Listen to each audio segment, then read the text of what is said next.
The 8th Air Force, I think, suffered higher casualty figures than the US Marine Corps, which is saying something. The Americans were well-intentioned. They did genuinely believe they could fight a cleaner war. It turned out to be, I'd be interested to hear what you have to say, Paul, but as far as I can see, it turned out to be pretty misguided. Their accuracy levels weren't actually considerably higher than those of the RAF.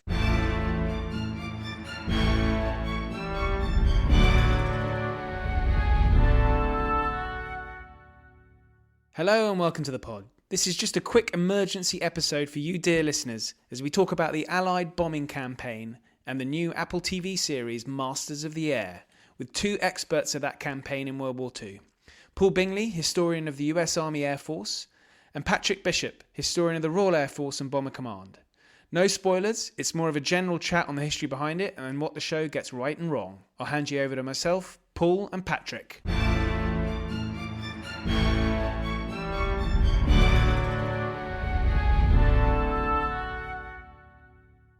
Patrick Bishop, Paul Bingley, welcome to the pod. It's great to have you both on. And today we're going to be talking about Masters of the Air.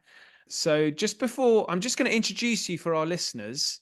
So Patrick probably needs no introduction. Patrick, you are, currently got this top podcast. We've had Saul David on, we've had Roger Morehouse, but now yourself, that's the Battleground podcast. But more specifically, for the purposes of this conversation, is your bestseller Bomber Boys, which is about the Royal Air Force bombing campaign during the Second World War. So obviously that's relevant. And then Paul, the author of Bomb Group, which actually I think this is the very bomb group that Masters of the Air is depicting.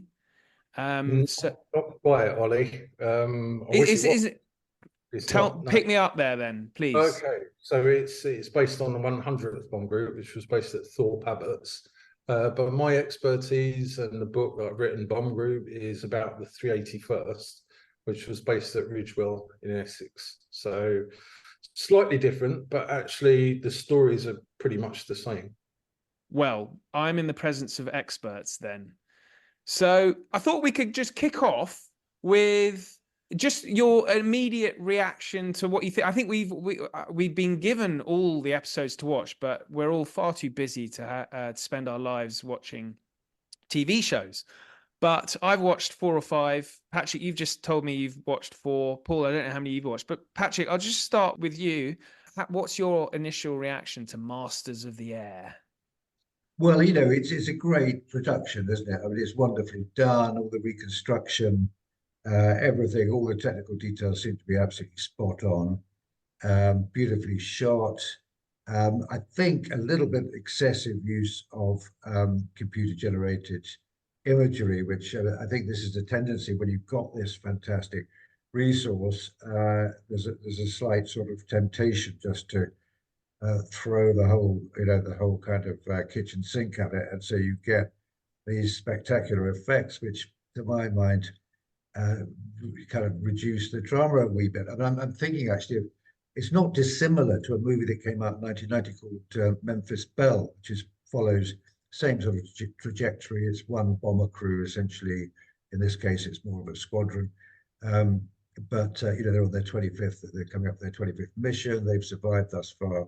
It's 1943, the same period. But I mean, the sort of restraints put on you by the technology available at that time, I think, for me, make the aerial scenes a bit more real. Anyway, to first impressions, yeah, great stuff. But as soon as the Brits turn up, being Bomber Command man, I read a book called Bomber Boys, which came out back in the 2008. I sort of tend to see things a bit from that perspective, and I was slightly dismayed to see that the old cliches, the first time you see a Brit, it's a toff who's sort of deriding the American effort, and he's sitting in the pub with his sort of looking down his nose at the American flyers, and of course it ends up with them getting into a bit of a row. He's asked outside by one of the Americans, who promptly decks him with a single blow. So the old limeys have got their come up, and what do they know about aerial warfare and strategic air bombing? We'll come back to that a little bit later on. But Yeah, I mean, that cliche is slightly jarring, I have to say. But, great stuff, great storytelling, great characterization, and great production value. So, yeah, definitely something to watch on a winter's evening. Yes, I think it's inevitable that any Royal Air Force man will be depicted like that with I think he had a moustache as well, didn't he? Very Of course, important. yeah. Yeah. And a little DFC, he had a DFC ribbon, I noticed as well. So at least they gave him that, but he had done a bit of flying. Yes, that was good of John Orloff, the writer. So, Paul, what's your initial reaction? Well, I think, as we know, it's been a long time coming. I think it was something like 10 years ago that this was first mooted. And yeah, during that period of time, there's been, we've all been waiting with bated breath. Was it going to live up to the expectations? And, having written Bomb Group and looked at an American Bomb Group very closely, I was concerned, especially with, as Patrick says, the CGI, the amount of CGI in it. But to be honest, I found it extremely riveting. I found the characterizations really good, even though at the start you see Buck Clevin, Austin Butler chewing on his toothpick, and you see the trailers. We're going to knock them down and this, that, and the other. That was a concern. But having seen the series, and to be brutally honest with you, I've seen it 4 times now, the whole series. Wait, Paul, I've got to check that. You've watched, I think it's 9 episodes. So you've watched each one 4 times. 4 times, yeah. Call me a geek, but I had to get a real look at this, and I've had a very good look at it. And I really enjoyed it. I think John Orloff is a brilliant writer, and I think he really understands what these men went through. And I think that's the thing that you come away with, especially for those who have no idea about the 8th Air Force or RAF Bomber Command for that matter. People can get a real understanding of what these guys had to go through. It's just a shame, really, that it's taken a lot of American money to show an American bomb group, whereas, as probably Patrick would say, why can't we do this for Bomber Command? Because equally, those guys had to do, I don't know, maybe something a bit worse, doing it at night. So, but I really, really enjoyed it. And I think people watching it, even if they know nothing about the 8th Air Force, are going to be really taken with it. So that's it. Sorry, go ahead, Patrick. Well, I was just thinking, but I was interested to hear what you think about historical accuracy, Paul, in these things. I mean, we all know this is entertainment. It's not meant to be, a documentary drama. But at the same time, I was sort of struck by the way that, this business about we've arrived, okay, we're going to do it by day. Of course, they do accept that this is actually a kind of ill thought out strategy, given that the notion that fleets of B-17s are able to cover each other with their onboard armament turns out pretty early on to be a bit of a fallacy. But nonetheless, there is this sort of sense that we've arrived, now the war can really begin. But I was just looking up in the official history, the statistics of what happened in 1943. So this is where all this is set, all the action is about what the 8th Air Force are doing.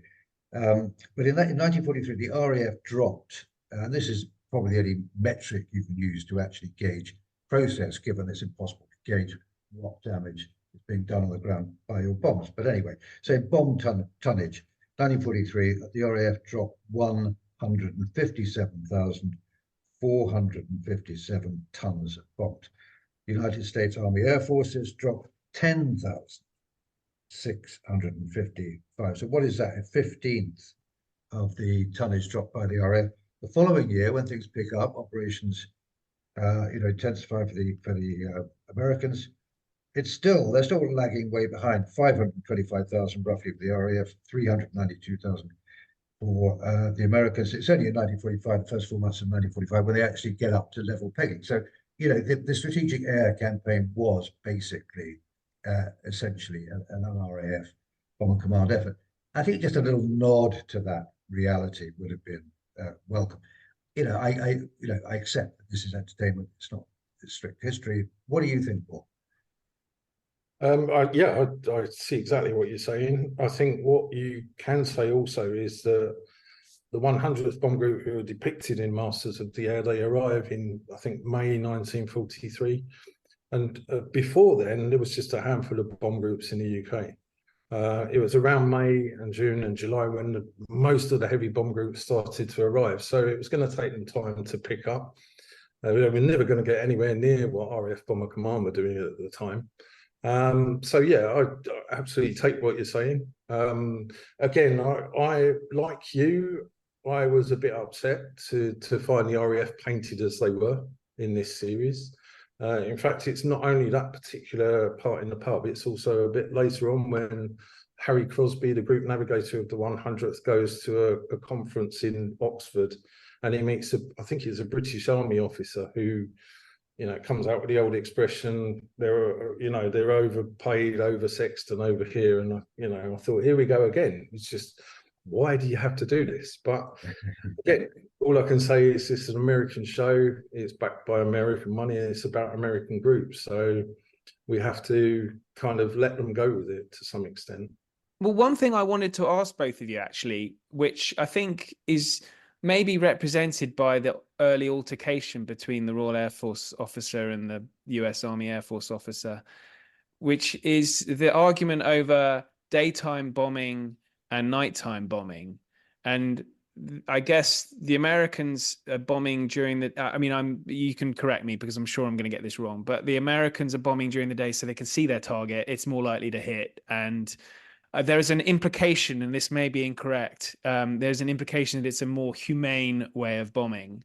Whereas the Royal Air Force, they've been under the cosh, the Blitz, all that kind of stuff. It's nighttime bombing. It's just bomb the hell out of them who, they're our enemies. It's a fight to the death. We don't really care about civilian casualties. That isn't explicitly said in the show, but it kind of gave me that impression. And is that in any way correct? I'll start with you, Patrick. Yeah, that's a sort of one way of summing it up. The Americans did actually genuinely believe that the combination of flying in daylight, as I say, without fighter escorts, believing they could actually protect themselves, and the combination of that and the northern bomb site, they had a much more advanced bomb site than the British had, would actually allow them to hit the military industrial targets that were the stated objectives of all strategic bombing. When the Brits learned very early on that you couldn't do that with the technology available, so they did, with admitting it to themselves but not to the public, adopt a policy of basically just flattening cities, and the effect was hopefully you'd hit a few wall factories and so forth, but a major consideration was civilian morale. So the idea was basically to terrorize the local population into abandoning support for the war effort. It's completely misguided and I think immoral in hindsight, but of course at the time it seemed the right thing to do after the Blitz, as you mentioned. So yeah, in that respect, I think the Americans were well intentioned. They did genuinely believe they could fight a cleaner war. It turned out to be, I'd be interested to hear what you have to say, Paul, but as far as I can see, it turned out to be pretty misguided. Their accuracy levels weren't actually considerably higher than those of the RAF, who by 44, they've got G, they've got oboe, they've got onboard radar. So they're actually pretty good at getting at least fairly close to where they're trying to hit. But they were quite sanctimonious about it. And this attitude actually lasted into the post-war era. So something we might talk about later on about how the Strategic Air Campaign is represented in film and in popular culture. The Americans never felt the same guilt that we did about all those civilians who were killed, some 600,000. And that was a big moral issue for Britain after the war, but it wasn't in America. We might talk about that a bit later on. Yeah, that's absolutely true.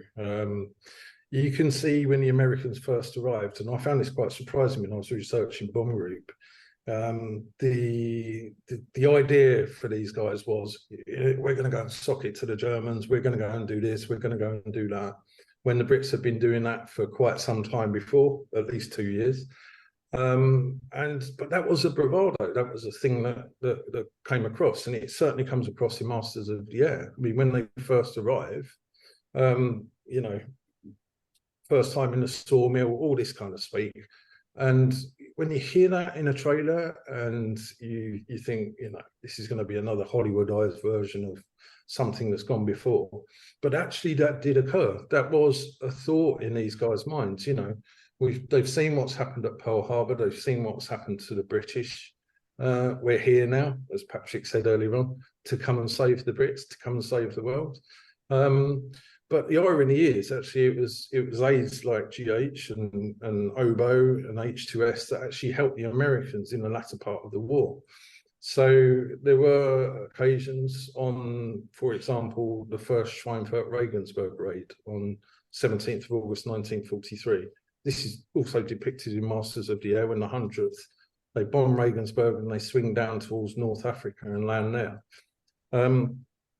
A lot of those bombs, especially on the Schweinfurt raid, which the 381st took part in, landed way wide of the mark. So it didn't matter if you had a Norden bomb sight on board. You're getting attacked by fighters, you're getting hit by flak, and the bombs are falling way beyond where they should do. So yeah, to some extent, this idea that we're going to drop a bomb into a pickle barrel wasn't the case all the time, and certainly that was shown in Masters of the Air. But also, again, the Americans joined with RAF Bomber Command in the raids on Dresden towards the end of the war, across 2 days.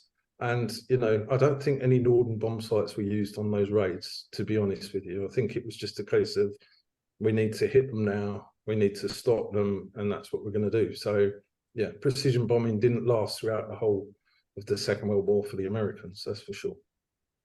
Having said that, Paul, I think you would agree with me that their intentions and their kind of strategic vision was clearer and more sensible than the Bomber Harris bomb, which is basically an attack on civilian morale. If you hit anything else, it's all to the good. But the air plan, the TUI Spots' oil plan, rather.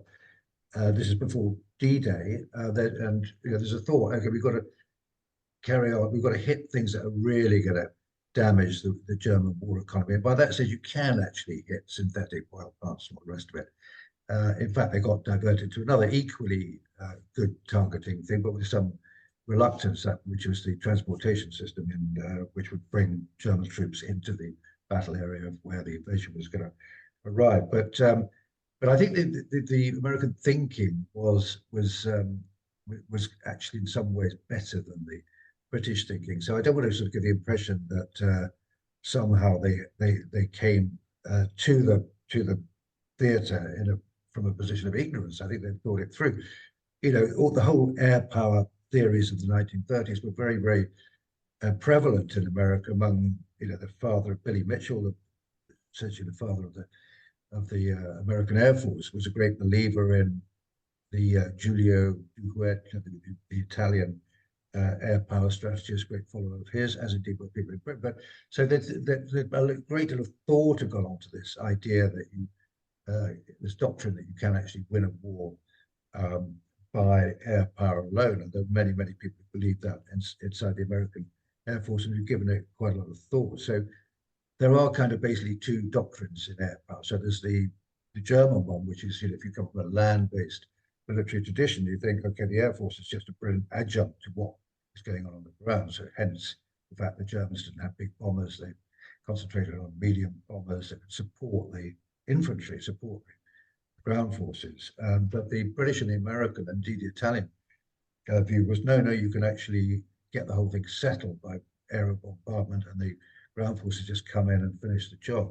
So yeah, there's the Americans had thought a lot about this. That's why I think, as you say, Paul, they arrived there with what the British interpreted as a rather kind of arrogant attitude that we know all about this, we don't need to be told by you, which comes across very well in the series.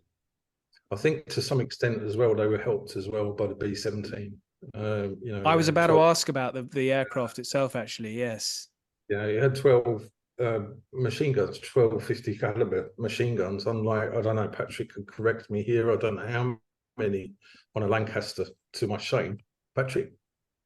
Well, you've got, let me count them up, you've got a nose gunner, you've got a mid upper, and you've got a rear gunner, and the armament, when it changes throughout the course of war, but at the beginning it's a sort of 303, firing the 303 round. A 50 caliber round is a big, hefty chunk of lead that will do considerably more damage. So yeah, they're considering, hence, the flying fortress. That's why they're called flying fortresses, because they've got this all round bomb. And it helped, obviously, when they're flying in formation in a combat box. You've got interlocking arcs of fire, and that's where the Billy Mitchell ethos came into it, that the bomber was always going to get through. And the B-17 did have the ability to do that when it was flying in close formation. So, again, I keep going back to the series Masters of the Air, but they depict it really well. Even though it is CGI, and if you're looking for it, you can probably tell it is CGI.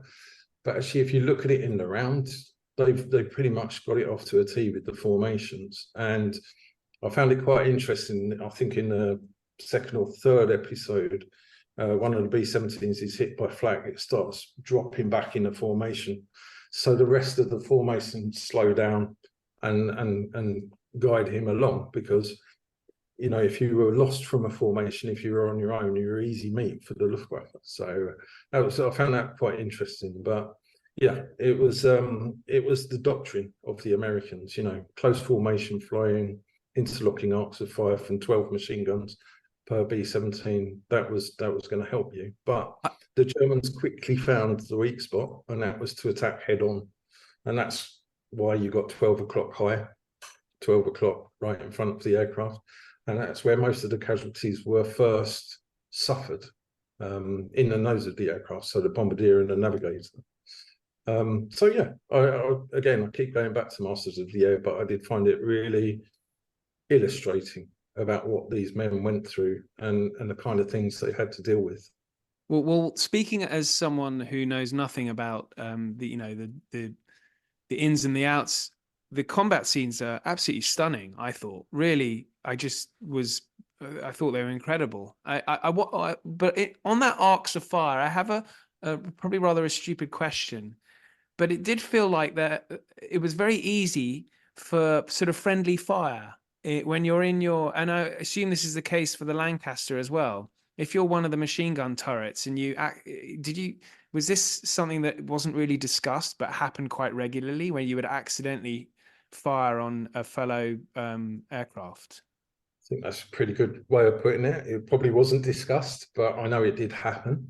And you can actually see in the series as well how close some of these guys were getting to hitting other B-17s. I think even in one of the episodes, I think one of the guys actually thinks he's hit a B-17 with his machine gun. So, I mean, they had a cut-off, especially the top turret gunner. So as he swung around, it would cut out before he got to the tail and then restart again afterwards. But obviously, if you got a B-17 flying very close alongside you, it's very easy in the heat of battle to hit another B-17. And while it wasn't spoken about so much, it did happen. Well, that was something that immediately occurred to me, Ollie. So it's a very good question to ask.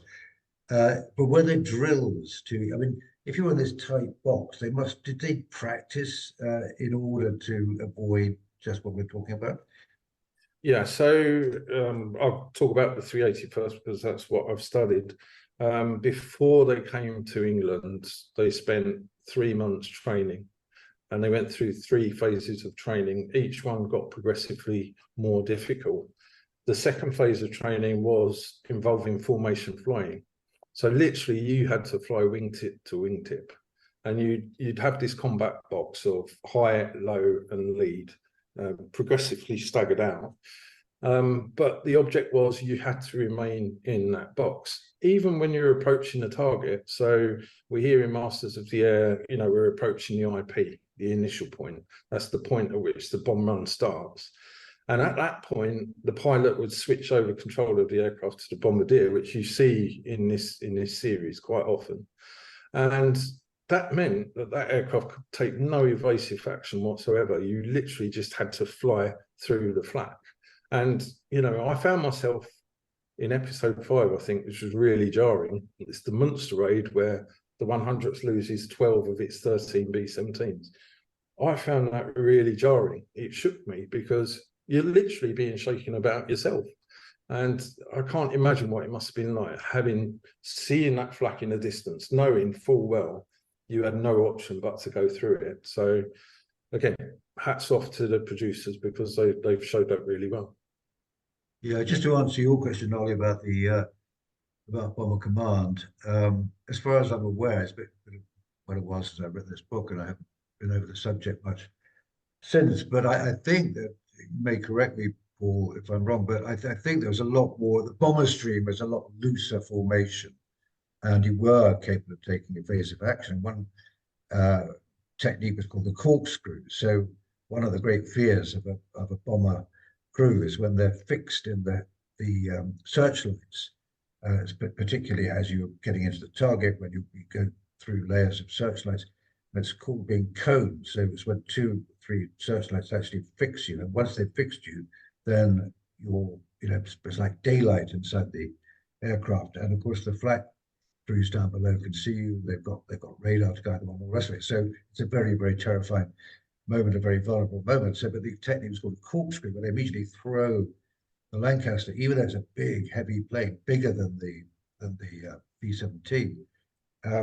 It was actually quite effective, and it was quite a maneuverable aircraft, despite its size. So that was one way of taking evasive action, which in the accounts that you read it over and over again, the aircraft gets coned and the pilot throws it into a corkscrew, and they often, with good result, they escape. So yeah, I think you had a lot more latitude as a pilot of a Lancaster than you would of a B-17. Well, one thing that I thought the show did really effectively was showing the losses suffered by the whole squadron. It's a succession of pilots that come in. I don't want to give too much away for listeners in case they haven't seen it, but it reminded me actually of a film that was made in 1945, The Way to the Stars. I don't know if you've seen that, which is a film depicting an RAF squadron, and you don't have any shots actually of any aircraft at all, and no flying, no combat. It's all pretty much based around the airfield, but it really did capture. I just wondered if you could just talk a little bit about the casualties suffered, because I think there was extraordinary percentages of aircrew were killed or captured. Yeah, I think for the Americans, I can't speak for Bomber Command, but the 8th Air Force, I think, suffered higher casualty figures than the US Marine Corps, which is saying something. Again, I'll go back to the 381st. 381st arrived in England in June 1943. It carried out 297 combat missions for the loss of 165 B-17s. That's in raids and accidents. You had 10 men on the crew of a B-17. So effectively, 1,650 men became casualties. As it was at Ridgewell, it was something like 1,290 who were casualties, missing in action or killed in action. But the worst mission the 381st took part in was on 17th of August 1943. This was the raid on Schweinfurt's ball bearing plants. And during that raid, it lost 11 B-17s, so 110 men. And, again, Masters of the Air captures this really well. And it's something that I didn't really consider until I started to research this book. We talk in numbers about aircraft going down and men going missing in action or getting taken prisoner or killed or whatever. But the effect that has on the people back at the base is eye-opening. 110 men suddenly go missing in action. 110 men who'd had breakfast earlier that morning, and now suddenly the mess halls are completely silent. The Nissen huts are empty. And Masters of the Air does a really good thing where, again, in episode 5, during this mission to Munster, they lose 12. 120 men have gone missing. Only one B-17 makes it back to Thorpe Abbots, and there the crew are sat in the interrogation room being asked, what happened to this aircraft serial number? What happened to that aircraft serial number? And no one had been able to see what was going on because they were too busy shooting at Germans. So it's a really interesting aspect of Masters of the Air. And I think really this is one of the important things that this series is going to get across, is some things that you don't consider, what these men went through, coming back to an empty Nissen hut. Your friend's gone, a replacement comes, you don't want to get to know that replacement because he could go missing as well. It's a really, really interesting aspect of the air war in general. I think it was the same as well for Bomber Command. I was quite struck by the fact they did actually, in the 4 episodes I saw, there was some reference to an understanding by the crews of what was happening on the ground. It comes when Bucky, is it Buck or Bucky? Because one is called, anyway, the guy who survives is in London on leave, and he goes off with a Polish girl he meets, and they're looking out of the window of her flat as the German raiders come in on London, and he says the first time I've been on the receiving, or business end, as he puts it, of an air raid. And I think that was quite a kind of subtle and an interesting way of getting across that, even though in the air you were just trying to survive, get through, drop your bombs, get back in, not spending too much time thinking about what was happening on the ground, you had to be pretty insensitive not to know what the likely effect was, especially if you witnessed a blitz in London. So I thought that was well done to the series for actually pointing that out. And what was the? Sorry, go ahead, Paul. I was going to say, I mean, this is the other good thing about the series is it's not, I think, what they would say nowadays, binge worthy. You're not going to sit there and watch all 9 episodes one after the other because it's too draining to watch. And the interesting thing is you come out of the aerial combat into the pub, or you're in London, or you're at a flat house, and the viewer is allowed to kind of follow that journey. And I find that really interesting as well, because these guys had this really surreal experience where they were 1 minute fighting for their lives over Berlin, and the next minute they were down the pub in Thorpe Abbots. And a similar story as well for Bomber Command.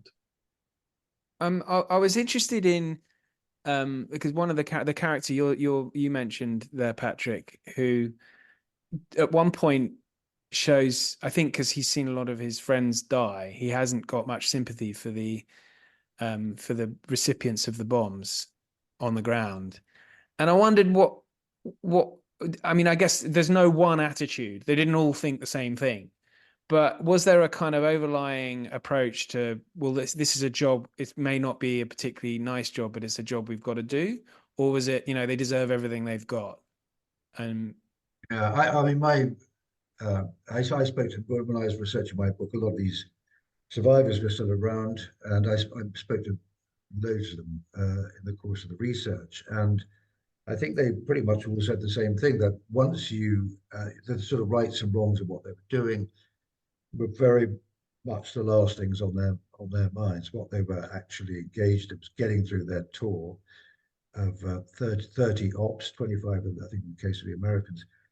And it was just everything, all your energy, all your mental energy, all your physical energy was focused on the next stop, getting through the next stop, getting to the target, dropping your bombs, getting back, and just ticking them off, and all other thoughts were extraneous, including the thoughts of your family, your friends, and all the rest of it. Everything came down to the crew, the captain, getting through the mission.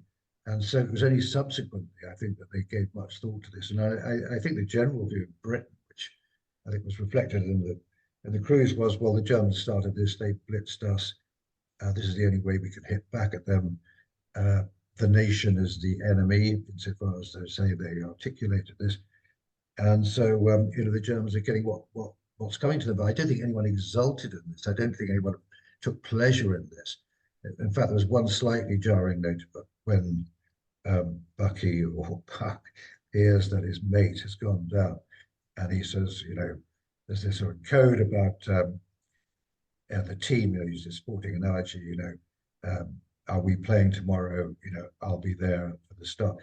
As a kind of revenge. I don't think people did, if they lost a comrade, a friend, buddy in a crew or something, I don't think they got into the airplane the following day thinking, I'm going to go and get one back from Ted or Derek or Dave or whatever. I think it was just more about your own survival. It's really about your own survival. And hence, the relationships between crew members were very, very intense. Often, I think something that was more the case in Bomber Command than it might have been in the 8th Air Force was the kind of disparity of the sort of social, geographical disparity of the crews. They came, so you'd have some toff, not necessarily flying the plane. It might be you had old Etonians as rear gunners, but I think something like that does come across about the geographical disparity of the American crews. But in Bomber Command, it wasn't just where you came from in England. A lot of them you'd have an Aussie or a New Zealander, and again, very class conscious Britain.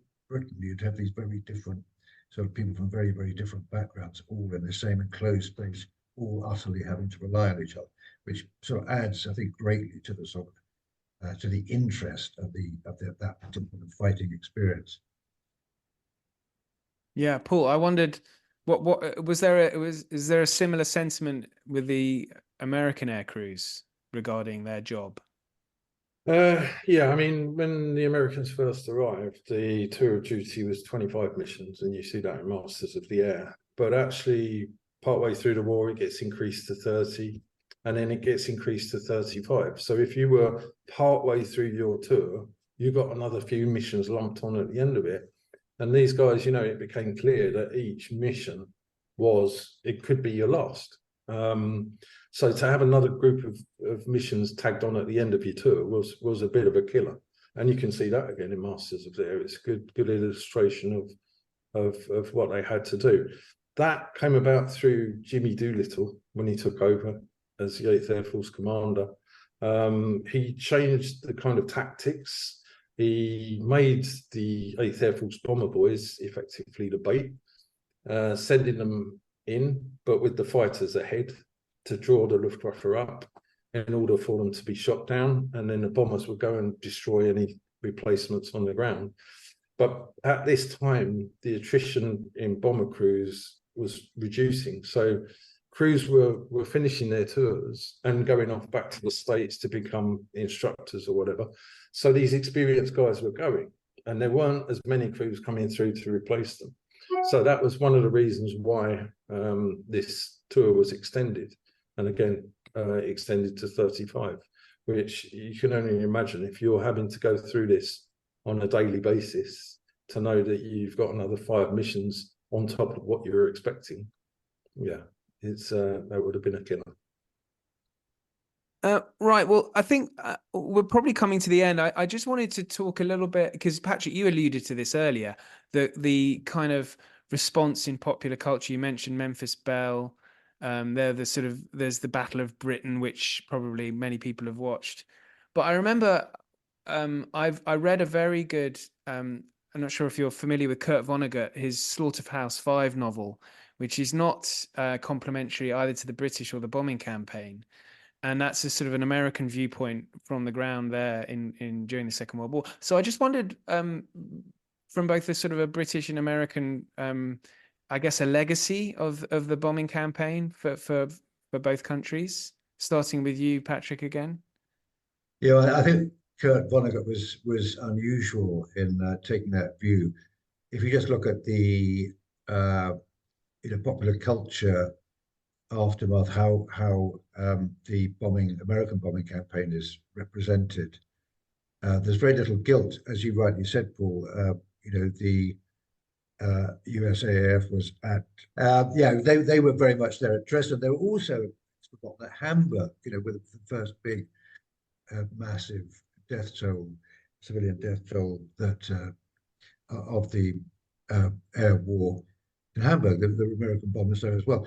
But none of this is sort of present in American popular culture. So there have been several films all showing it in the American contribution to the strategic air campaign in a positive light. The first one was in 1949. It's Gregory Peck arrives to take over command of a bomber unit that's suffering from low morale because of the losses you've been talking about, and whips it into shape. And then it's a very, very good film. It opens with a brilliant sequence of an abandoned bomber base in East Anglia, an American bomber base.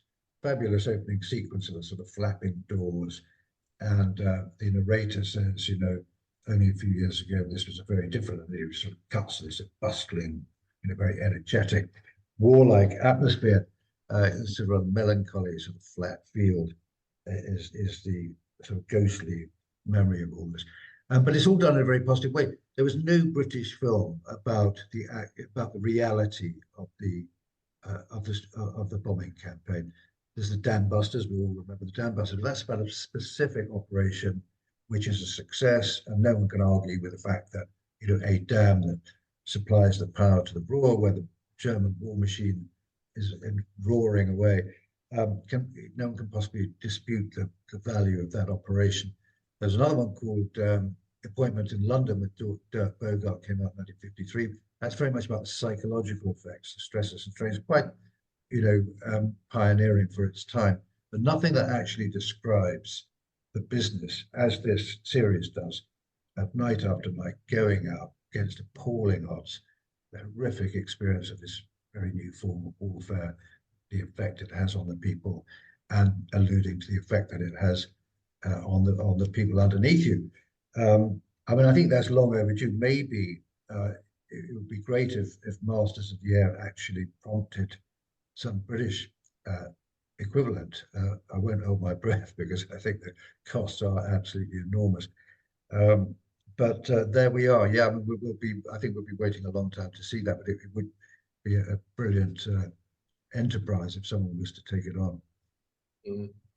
I think you're right, Patrick. I think a lot of it goes back to the guilt.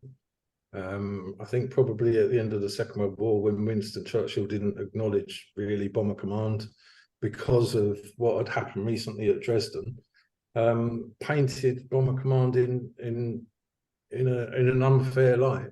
And I think we know it wasn't until, 2007, 2008, when the Bomber Command Memorial was erected.